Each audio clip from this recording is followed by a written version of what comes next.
Now let's look at this in our editor to make it a little bit easier to browse. Okay, so as we start at the top, we have function, function, function, and we're going to keep scrolling down. We have another function here, and another function, another function, another function, one more function, and then we begin our actual script. And this time it's much shorter. You can get a sense just by browsing here what the full functionality is of this script. It's all based on this action, and we can delete, we can create a form, or we can process that form.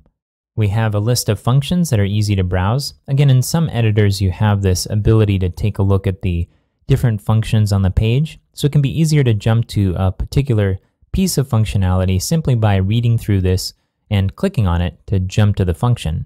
We also have a lot less nesting going on in our code, so it's going to be easier to follow exactly where you are or how many steps in you are when you're looking at nested logic. And finally, we've generalized a lot of our functionality, so we can extend this.